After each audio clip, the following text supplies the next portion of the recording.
ene Friday nsem bebre na odi atua ene nsem bebre na wo weekend yi rem classic wo na Barca betima je omo travel na sha ase anyame adoma ekina nti matches ahodo Premier League Chelsea must try some rem into the top 4 so weekend I think say very packed by my men sha ase kakra Friday no on say Simon Philip obi oben Chelsea bobo ne pa so me ready Simon Philip write up for here story or the about to abonten say Liverpool ni Manchester City nyina no ebusa about Copa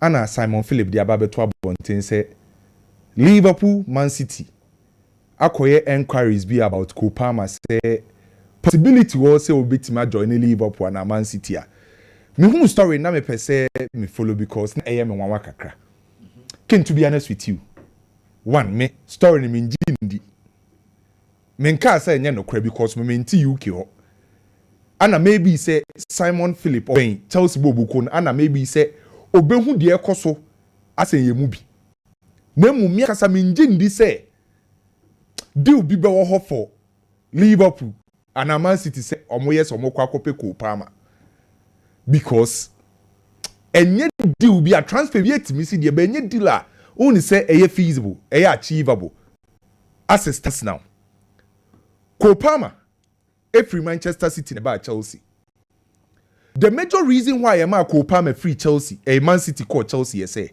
na Copa ehun ne say oya kra or talent or enough quality obehia playing time na wiase ehun ye enti na ope team a ebetima guarantee ni playing time na Copa decide say obefree Man City bobuko nim na wako Chelsea enye se na ompe Man City by na onya sa playing time na ope no that was the reason why ma Chelsea ni Manchester City negotiate 40 million pounds for Copa and join Chelsea ebe sign the contract and obi o hwe football bi anim say if it is a Copa free Man City by Chelsea no say Copa no wapeja ni mu ayedu sa playing time na open wanya wetimi establish no ho exhibit ne quality ne talent no pese wiase nyina hu no say so obi se ball na ye friend ball no Copa ni ball ne ball obai no wanya sa de no so ko Manchester City say ya De Bruyne free ball bokodim Man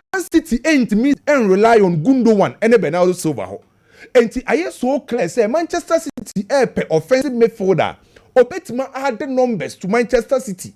That's the reason why I link obeti se Florent Wirtz mu nyina no e de aba Manchester City.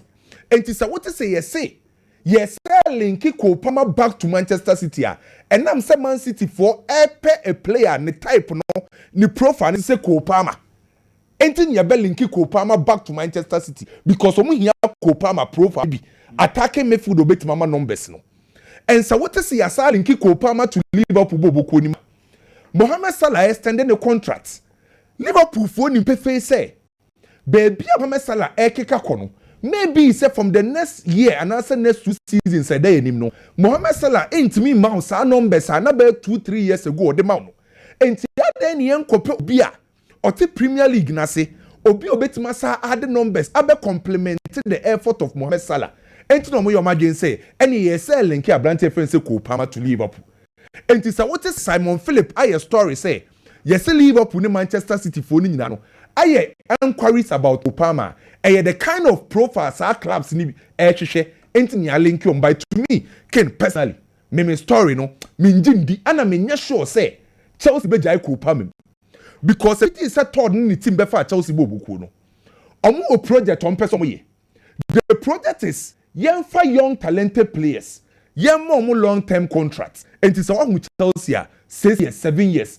So long-term contracts and so young talented players, no. More time, no more bomb. The next 2 to 3 years, that team no a bit more dominate European football. That's the reason why for Copa, no more for Enzo, no more for Caicedo, no more for players or more talent age on side. It is some bomb cha. Bear 2-3 years, no much no more dominate European football and English football. That's the project of Chelsea. And the bad dense Chelsea Becca say, ye jai Copa because omu project no, cap key figures. Oh, come on, lead this project in Copa And it's also was our project now who will be your leader, who will be your that's a project anymore. And then say Chelsea be Copa at this moment. At the Ama Bobo Kubia, most especially on compete with England. And it's our story now be told and me personally, Minjindi, but baby I was a Chelsea very careful for a second. Chelsea will players be say Chelsea and me and Chelsea compete here. Sa players nan kasbeka Chelsea paying for some person moko. Obi to say Enzo Fernandez, Caicedo, Copa. Sa players we know. Imre be bedru say Chelsea in Champions League. Chelsea team compete at the highest level. Sa players na enter Chelsea bobo kunim sa. Because obi to say Copa our ambition say the next 3-4 years a day nim no. I was saying din e balance na so football mu. I was see a couple players akesi o Europe. I was saying din wasro. And Senedi met me do Pempensona, I was at the highest level. And to me, Basso Wakofa Kopama, Wakofa Enzo Fernandez, Wakofa Caicedo, na a conference league in one or mobile. Or more to be Champions League, or more moon the crew webia. So say Chelsea and Timian compete at the highest level. Problem will be facing yes, and the key players and then the top players by Omar Jason be free Chelsea Bobo Kun. But to me, Chelsea say Omuja Kopama, I'm an Liverpool, and I say Oko Manchester City. I don't believe that story. By football, there you can never say never. Nyami Aduma Classico is on, and why a lot of stories which niaje about this Classico. Kid, Hansi Flick ebefa Barcelona Bobukuno. Ye brought a Basso say we improve a lot of things about Barcelona, especially about group Maniswa. Players be we improve how we show goals, a lot of positive things. And Hansi Flick about Barcelona, a lot of improvement and we're here on the field of play. Now proud to Nyame Aduma Classico no. Yes, Barcelona paying for any Barcelona supporters near Hansi Flick on. Adia bakwa we improve and call for enka wasem. A Barcelona ability to score from Omuti. Yes, adia bakwa Hansi Flick ba Barcelona bobokua. What's I improve the Beka Barcelona Bobo no? How Barcelona Timisha goals are Omu Yusu Muti and Edisha goals. Se Barcelona pinball the atwatim Omuti and your nine Muti no Muti goals no. We improve Sadian. Can me no me anonym say? Adia Bako Tashi to me as Barcelona players no. Most of them a ball to fit players. Omu players or Monanoni or Mode. Young football to from near making sure say your passes network make creative chances near the ball not to him. And he hardly. And about Barcelona, you see, Ombeshe goals are a Yomuti no Mudisha goals. By Hansi Flick about this season, no, Barcelona has 152 goals. Out of 152 goals, no, emu 20 Barcelona for the Yomuti Nashe. You see, for the first time in their club history, season winning season, Barcelona has more goals for Momuti. And Hansi Flick na bese sasadi no 20 goals and so far Omashe. Na Hansi Flick about no, on se oko Europa. Country back wa omunim yetisi emfa yetinse goals pa Germany for. And Hansi Flick or Germany ni. And Hansi Flick ebe fa Barcelona bobuku no. Yeso buy no on the technical team no e analyze Barcelona kwa omo fa goals. The last time you omo say Barcelona e goals pa na time na look the yon wo. Okay look the yon. Our ability e pim goals. And Hansi Flick mo ba no mo say Barcelona time for meeting goals. Nti improve sa sector ho. So the first thing Hansi Flick here say players number ye deliveries echo box in him no technique ni yense no. Enti assistance now Lamine Yamal, Pedri, Rafinha and Danomu. These are players are omo ye deliveries into the opposition box. So averagely even our La Liga no omo average 20.3 cross a long balls per game. 3.8 accurate crosses per game. And we improve deliveries omo the box in him. And a players no be pinball na no. How on be position omo how on be direct ball and how on be arrange omo e position box nim no. Hansi Flick ban we improve Sadio no. Enti Barcelona ani omo si akan a yemfa yetin she goals. Omo ye one of best e Europe ni Spain. Okay. Real Madrid big clubs e Spain. Barcelona edin tia she goals than them. Enti nyame ya adoma Classico na e be koso no. Ye say Barcelona for target say this season Real Madrid for tie concede goals from set pieces no crosses. And to say no, so yeah, there was a sector hono. Barcelona for decide they say, use crosses and set pieces and they are punishing Real Madrid because this season out of 152 goals, emu 20, omu 10 and access goals no. And tiaka 9 games.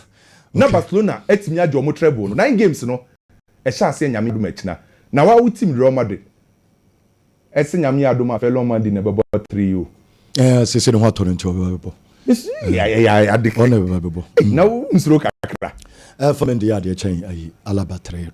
Ana say Alaba crowd Frank Garcia so. Oh yeah, the Frank Garcia. But me problem am one year say the sharpness and the fitness. Because a horse na lami mo ebe overload you. Ana nipa na oda obeda fellow man the name Vinicius Junior no mbebo. They have fit to crowd say fit. Into best topo lami yama. And the bedding. Onela me ready. Yamu etna. Who said this season man dey kiaje 4 kwaje 5 barfu. You be 4-5. Others 4-5-6 and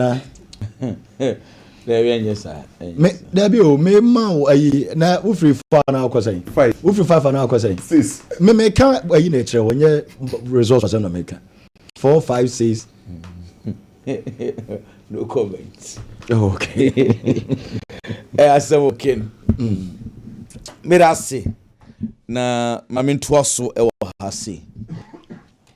There is a proverb say there were 10 lions na one sheep na edi omwenimua. They don't behave like lions, they behave like the sheep because sheep no na elidi omo. Inti se nyata 10 nyata de enim so omweni eden pa. Ba sebi okofa aboa bia bedi omwenimu a omusu ene omoban bedane aboa kro because no na ekire kwan a yemfa nso endi yenyama. So leadership is very important. Let me give you an example. Meaning say enso nyame fo nkraman na ye ne omotititi fie no. Me sure say ofa edu na one lion edu omwenimu a automatically omusu no omoban be yet say jatano because leadership plays role. Me can yesi sudia say time in and time out. Me see Chelsea coach Mariska statement biano either onim how to communicate and also say the mentality ankasa still now no he's coach Chelsea but he's still holding the Leicester City mentality. Anyone you know either onim how to communicate or he's still coaching Chelsea, yes, but his mentality is a Leicester City mentality. Century ni say, coach, go back to Chelsea ani. Why you be? Name say Chelsea and qualify and quite Champions League. We a failure na. O say Davi. Chelsea a failure. The Chelsea 2 years the Chelsea about Champions League na. Into the all years so far, no feel say Chelsea improve. It depends on how you see it. But on no day, or feel say Chelsea improve year pa. Just say, "Oh, you okay?" Does this speak to the facts? Okay, Mami Chawadi. Pochettino, oh, the emphasis Thomas Tuchel, Graham Potter, omo de men ka omasam. But let's talk about the Pochettino era. Last year, in Pochettino, EFL no. About finals against Liverpool. And the Liverpool share okay. Poch. I feel Chelsea EFL almost free more on the 4th round. Pochettino about semi-finals of the FA Cup. I feel almost free Brighton the Chelsea frame 5th round. Me bacho enema make any nyina no. Chelsea e progress and also almost retrogress. Last year, Pochettino took Chelsea from 12th position to the 6th position. Chelsea, afi, that's what that 6th. What is the level of improvement? What is the improvement in this? The only thing Chelsea hold you today is the Conference League. And Pochettino ni sees OD and the over Conference League. In any case, this year Chelsea will advantage. It's also 5 teams the Champions League. Pochettino they're now 4. So what is the improvement? EFL, FA Cup. Chelsea played well under Poch, performed well under Poch than this. Poch Okono Oja Chelsea to 6th position. Chelsea that's what that 6th. So what is the point? Improvements now can in terms of what? I want to know. say you season na Chelsea ever Champions League room top Chelsea credit 5 I will not say it is an improvement. So we're top 4. Now come on Champions League okay and I will take it. But say you be Chelsea na Chelsea ebe di be FIFA na 6. They said the Porsche ja one na still now no Chelsea for you to so we have improved. Really? What kind of weak mentality is this? In any case, Pochettino offer Chelsea from 12 to 6. It's a proper improvement. The Porsche here, you know. Yet they sacked him. Hey. Oh, Papa, we soon in the Bayern and the place he done it.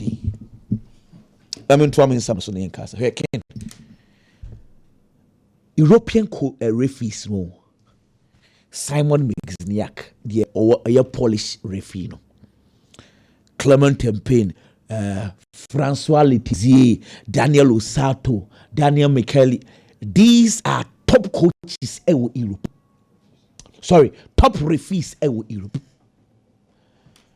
Isn't it concerning say Yakobo Club World Cup Spanish referee encounter? So for me, come on, can't quite see in some way, see, Ajibi him. To the extent say, you be book crucial classico, referees, acquire press conference. Me who be say, your church, the same. What kind of embarrassment is this? And even of course was Spanish La Liga, Saro. Look, ye referees, before this game. Na Luis Medina no ye referees association penino. He was confused. Onim referee obedi game because of Spain and Madrid forces say Barcelona for already they sounded out to say ma Barcelona for new on first because almost sounded out to someone pay Gil Manzano. Already almost sounded out mama for Gil Manzano crema. And Madrid forces to say sa kwabi na omo frano Luis Munera on a comma, Jude Bellingham record on so more peno. They were confused. Luis Medina who will be on fanning the game, you know. Only for pick and choose some coaches. Ricardo Di Burgos. Omofa Ricardo Di Burgos a pair and TV for no coach. Papa ne clips. No course I'm gonna say odi games, you know. 81% of Barcelona games, you know, Barcelona winning. It's a games waiting for Barcelona. No, Barcelona winning 81%. Madrid then 64. And almost started say Aquano big games are or big games in favor of Barcelona. And almost also in form so why ye ni bebre it's Madrid. And almost also see of backs. It's Aquano Town Madrid. And almost started so jagun so now referee would match church na omo na best TV sending cameras seen so usu because of near modern firm or subjecting it to the extent say ne background be catch and so kusku and send papa chrome for reference unti image we are share what television so say papa no chna ye nyina bi hu no e dey na we be expect Madrid for so mum pa no and I agree. I am totally embarrassed by his attitude. Why emotional do na? Extremely emotional. Una uko the game no. Okay. Mem RMTV near many have omo ya mempe, but some of the things na no more can. Omo you videos away you Madrid. Is it the first time RMTV is doing that? I am not in support that, but I'm saying say to then the Bekama on my press conference. No. Papi started so di refu 2017. Champions League ya yebu onibio. Ondi Champions League game. Champions League so remember dia see about they started prelims na no dibi. So be we say Okawa no koye for free fe na no Milan AC Milan Salzburg board and a for free fee. Liverpool Inter Milan on an a for free fee. So first of all you ask yourself say Spanish referee Spain oh and yet Don country Spain referee ontimi in the Champions League. Why? That's a matter for a writer. They just say UEFA for no one sa kwa no sa na nya de sa. But almost on top 3 e Europe. Nya no kre.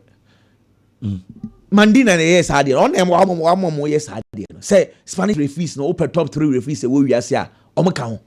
And Yakobo Club World Cup yan fa ba kokra. Is that true? Look, honestly, in Kebebo game, I don't want to be discussing referees. And I think that Madrid, they are overdoing it. Honestly, Madrid, they are overdoing it. Ebiane say, and now I'm Munera Dieko by you. Omkwako chat fee, send fee, Barcelona pledges, but Bohoni Nama to the extent say, a can't you wait for credit, didn't create system anymore. They are just overdoing things. I agree. But some of the decisions of the referees, paying for any beer, or more handle Spanish referees, you know. Okay. I said it's becoming embarrassing. And now no Munera's issue by no referees say I can't we are doing press conference. And no that time no the entire anya news no say the game will be in what air so and no press conference. But this is the biggest game, Classico. Now referee obey the game. About press conference I say ye can no one some abonten na obedru fie na ne baso so di sun hia ne say oye kronfo. Really? What kind of emotion I extreme? I think it is an embarrassment. Referee no as a almost sano. It does not deserve. Undeserved because no more Medina Pobi Omunyo. Because of we by Madrid for Sisi, Okofa we by almost see. As for Sisi. Ken, they say they do no as some referee for. We want to win the game. O the game no. No mistake BACA. Yeah, analyze the game. No. Soon in Tiana. Oh no, but you cannot be doing this. Only confidence in man. First of all, press conference was needless. Second, communication and communicating. VAR referee communicating better. The VAR referee were communicated better. Change referee na so be the game. One some about one RMT for videos. The videos they are showing, they are also saying say onyade because UEFA Champions League crowd. We are there. Spanish referee ye dia anka obedi unga hubi. They are saying all these things, address those issues. But if you come and sit at a press conference, Ken, me sumo so china game na ye kobo no. Sasembi kosi enima mienu either say obe please Madrid for. Un say ekoba say ya. It could be so be please Madrid for because someone say me time and yeah, me bibi. Na akwai to say me in time. So either he is going to please Madrid or he's going to go back to the ideas of Barcelona. Not to get there, take him out. Hey, anyway, we are for before. This is embarrassing. And Yami Adama, I get you closer because of Chankwa. That's a game neighbor. So you heard on a decision of taking. But you're here, and trust so. Biggie, Ken, trust me. Can see from my story now, Kwame Kahwan, the Copa situation. Ken, Ubebi sound say Copa as a player at this stage, a dear Copa Meshawa Brabum. So you're a footballer, and I say the Pabia to now Bobra. Obe stage 1, Obe Pese Obeko 2, Obeko 3, Beko 4, Beko 5. Now we'll call any more Brabum. There are times I'll be here certain platforms. When you say platform, no, now Jinas our platform needs to be a kaka. Obe say, I feel my Jinas were me okay, me Pese me come him. It let me move to the next level. Now me another opportunity. Now me exploit it. Kopama as a young player, I did now also chance to be playing time. Because he thought he had the talent. It's the playing time, and the baby didn't do that kind of level of expertise to be through. Now, on your Man City, or move it to Chelsea, or back Chelsea, no Babenya that playing time. What Baba be established and was one of the best players or attacking me, they say Premier League, not just Chelsea alone. It is stage in a Copa Madruno, level now what Druno, or Bepese, or Becon and Nimu Abrabum. At a point, Ken. Now there was comparison be a course on near Chinebi. Ye boko palma din ni abola mi yama din ene me nya sure so boko palma din a obi be bola mi yama din de na toto ne ho even though per numbers are palma din ama this season enye bad la mi yama goals in the league ni assist and mu palma din so this season it is still all the numbers. But why are we not talking about that argument again? Because omu money din because bona ba say bono trophies are basa compete and yama mo person omo geno lami yama wo ho. But what is the Chelsea situation? Any Kopama eni ho eti baby akwada na duru no obe person obe boss up so boss up obe here platform and as a club e de ne bebe nkuru a na ye di nkomo bi a yetimi boni din so de akasa nkomo ne ho. As we speak, Liverpool be man that platform. As we speak, Manchester City be man that platform. Eti me jitum se Chelsea here kwada no. Very true. Looking at the project omoye. But omonya very careful because play on the level now what to do no. These two teams here player no and omba getting closer to winning trophies. Na mani mo ye do. Na ye di ngoma nipa timi aboni di ndi atoto akesefo no than Chelsea right now. So omonya careful. Enye sa these clubs beba omoba akwada no be na adwen so obeko because the level he has got into he needs those clubs. Oh my, ready. So much in Krua. Chelsea DNA project. Maybe a 5 years time. Maybe a 3. Maybe a 6. It could even be more than that. Maybe a baby omoda. And Joe Maresca is content with what he's doing. But these two clubs, there be. It is a club living a Copa at this time. Here, the Chelsea is careful. Yes, I brand here never call. Ken Tottenham. A way Komo Ekoso. Tottenham approach a coach Niko Kovac of Borussia Dortmund. Say possibly omra me fa adwuma no na omo person mu ja papa e friend sanje Postecoglou kwai me jitum se Postecoglou mo de mo nso ani adwuma na oya with Celtic enam so mo kokko fa ne baaye no obaye ontimi ma me yes adwuma ne bi wo Tottenham. That is very true. O kwa kofa Niko Kovac e de na ba kindly Niko Kovac mo de ma obo Borussia Dortmund se bankru a onyi bi e wo Dortmund e season ya na oba. But so be for team no 10th. Not team now as we speak at that 7th. League in Moken. Niko Kovac is the man this season. Omar Dortmund 2 consecutive wins. Nebi season in Muda. Tell Dortmund a winning matches you know to domestically. Nebi see league in Mo. But Oba be yes adiano. Or the Oma free 10 to Oba that 7th. As we speak, team Anani dreams of qualifying for Europe next season. Yes, I dear bit me abona so be Champions League no because league ni mu de na be yedin. Sisi omo nya sa GDN with 4 matches remaining. Baby omo dano. They can qualify even into the top 4 going into Europe next season. Ne mo de mo so ani. In the Champions League no onye bad.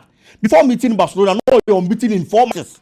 Baba be bo at the knockout phase and so the Ama Dortmund. Barca sheni uniform. But in the second leg the kind of performance our dine no clearly or Chelsea or Borussia Dortmund an identity until at least say you next season mu no nya kwanya top players the finances cost rock akra onu to betimi aboabo boko no it is a team like Tottenham e move so mo kwa ko person coach de na ba any problem looking at the Juma coach previously no Nikita and so eba be ye e ma Tottenham boko no at least Pochettino to do the Champions League final e build this level in state in the to omo.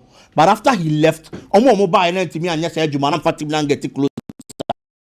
Ti so mpanifo na tenase. No mo say this is a man adwuma oye obo Borussia Dortmund na ekoye. Omo ba be adwuma. It is going to be a step in the right direction. But there is a caveat. Kwan omo be fa so top players. E ade ese so mo mani ko ho. Ken so obeba. Now be lose key players who scored mu. Na untimi fill in with equally good player. Who create problem the coach na Oba no. And until that they be American, me see me jitum say na Postecoglou more money. But at the point, decisions we are Tottenham take here are more boko no. Say Harry Kane free club ni mo akọ. This is a striker. 9 seasons now spending you know. Emu mi ensape and I want him out 20 plus goals e wo league mu. Even with that no, 18 mienu and a 17 bako. And all the mao. It's consistently. Oma numbers will league ni ma wo soro pa. So we jana maneko. Now we Charleston and you're consistent. Now open striker baba be shame about the course of Tottenham. Now ko Dominic Solanke ed in the bar. Untimi ma that performance be close. The best season we say was the previous season we had 19 goals. And the man Tottenham North. And all the few more the buy. It's that kind of performance. Just a single season, one day wonder. And original so they are quite tonaba. But such shoes in a high kin a Johnny Hono. Now be you be a consistent with numbers. No baba be fairly. Say on my hurricane in poor. And I say on to me cane in poor. At least Obama numbers a very close consistently. As we speak, Solanke by 23 matches are in the league. Or 7 goals. It's no matter coach or Befano. And then about Tottenham Bobo code him. So I'm not matching team no Mfamano. So one man the right materials. And so one kahwa. A baby asiano. Now Obama coach in Abrego. And this is Daniel Ebimudom Hubaji Jimoa. They should make sure they are going to buy the right men with that quality. And they are my coach, you know. Because Kakrana Wire or Dortmund, and Penny Force take it to our he's proven. So given the opportunity with enough resources obetumi abo a team like a Tottenham Ken. Well, me that's pa na eno biggie